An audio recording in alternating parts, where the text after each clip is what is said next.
So, Microsoft can do whatever they need with their presentation today, but what the heck? For me, it's gonna be now or never. Hello, everyone, and today's video I've been wanting to do for a long time. I'm so when the new generation slowly but surely becoming normalized. I thought I would take a nice look back at the previous gaps companies had. Here's a look back at the Xbox One rollout 10 years later, and how not to reveal a console, so let's get started.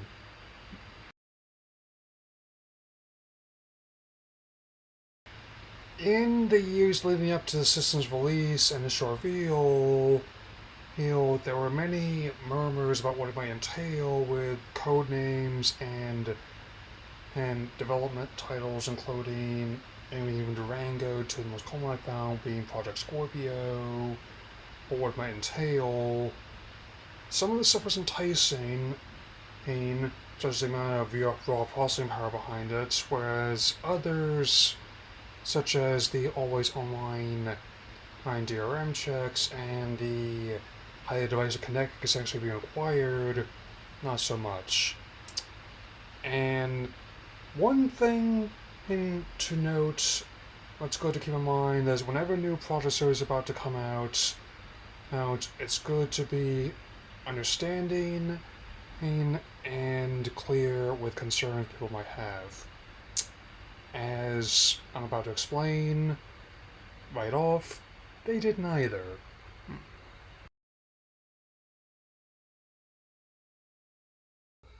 So, in response to the criticism over potential online DRM, which the feature had not been fully confirmed as of yet, something understandably got people on edge given recent and findings that had been brought to light at the time.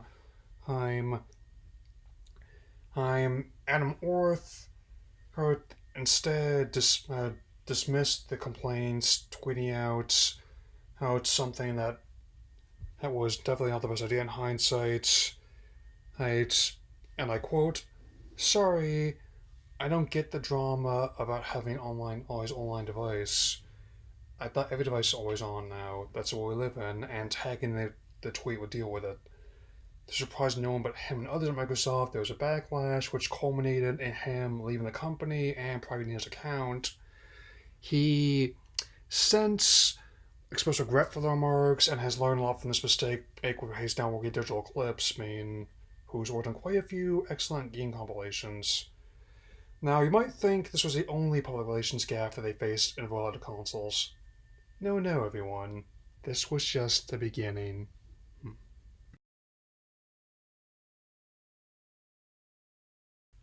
On May 22nd that year, at the Microsoft campus in Washington State, the official Xbox One reveal took place, and given the how divisive the like-dislike ratio was even at the time, let alone looking back a decade later, it did not garner the intended effect like they were hoping for, which managed to indirectly confirm not only the DRM that was put in place, especially after actually was anticipated people who like to pick up used games. And it's less of an issue now, but was still a pretty hot button topic then.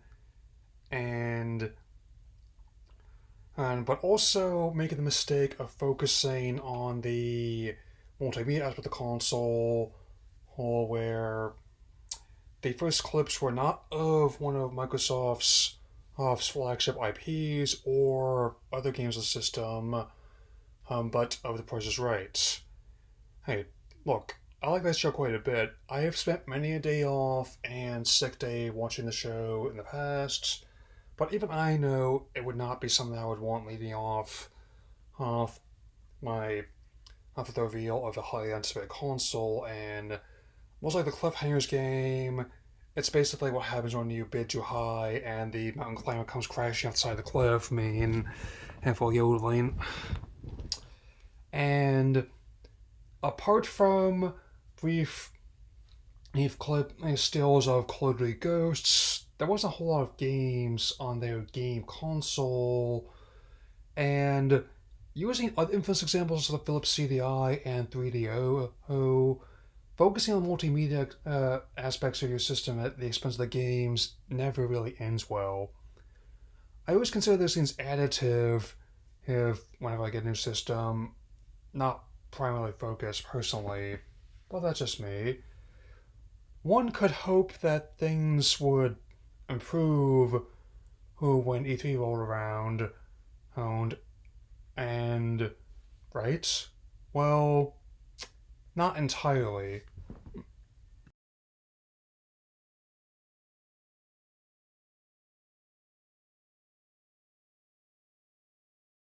I mean, over the years that the show was in existence, I mean, this year's conference was canned, and the potential future of the show remains in doubt. This was easily, at least for me, in hindsight, the low point of that year. Granted, they were trying to rectify some of the issues faced from the initial reveal, but by that point they're already on rocky ground. They did reveal some of the launch app as well as a confirmation that yes, key Microsoft franchises Halo and Gears will get new installments on the console as well as remasters of previous titles.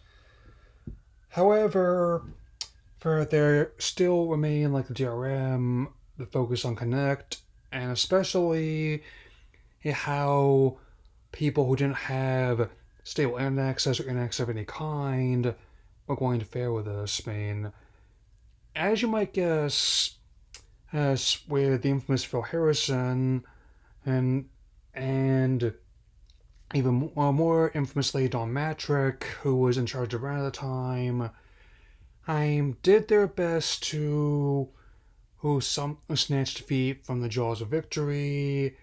When asked about the issue, who Matrick responded, "We are proud for people who don't have internet. It's called the Xbox 360, which also unveiled a new slimmer model, but that's not really the best mindset to have where don't have means to get full enjoyment out of the new console, just stick with your existing one." This would basically be a, a strategy that you would not want other companies to have. And thankfully, they didn't. I mean, Sony, who delivered like a mic drop at the very first show in 1995 to Sega, delivered another one on with the now medic video of having be able you want to give your friend a used game, just like that. It's that easy. And another parallel to that, much like how the original PlayStation 1 was $100 cheaper than Sega Saturn, and the PS4 was $100 cheaper at launch than the Xbox One was. And I also have not even mentioned how odd the name is. I mean, it just means that the original one from 2001, I take to calling it OG Xbox for that very reason. I oftentimes jokingly refer to that as the Xbox with their power in hindsight, but still. Oh, that just left the launch later that year, which, given how many shenanigans already gone down, was not in the best shape there.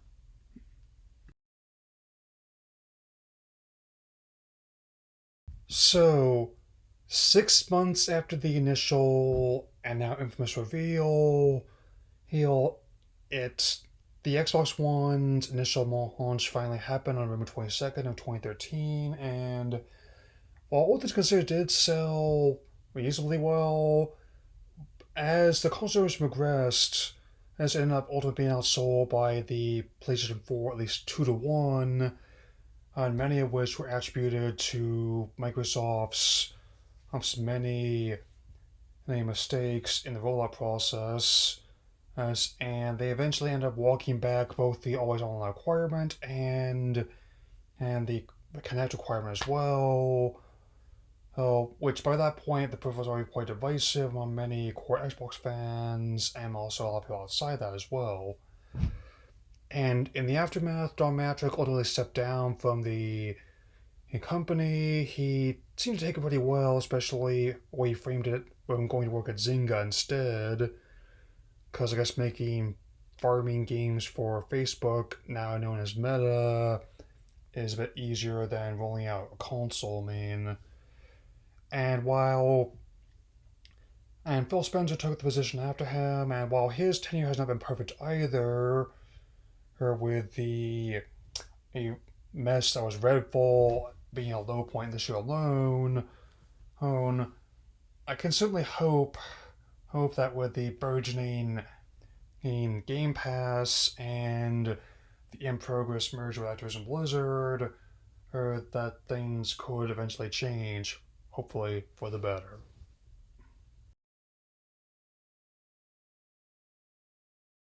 While my lifetime has seen its fair share of underwhelming console launches, be that lack of supply, high to meet demand, underwhelming games and more glorified tech demos than full price experiences, and even, and in some cases, actual crimes being committed in the sake of the new games. I think we never quite seen anything of the scale of blunders of the Xbox One on rollout and how not to launch a console, and barring any other sorts of numbskullery, we might not see anything like it again. So some final thoughts and key lessons are as such. One is to make sure you put games first and foremost. Another would be to be more understanding and clear with your customers as opposed to being confusing and often hostile in some cases. And it would be especially good to make sure you understand your audience, which is often a point that has been missed, and especially with the reveal of Microsoft Campus, it definitely was a big example of a key truth in any form of entertainment. The biggest mistake you can make is trying to please everyone. If you do that, you're going to please almost no one. And that reveal certainly did not please much of anyone, fan of Xbox or not. That will be all for now, and I will see you all again soon. Take care, everyone. Mm-hmm.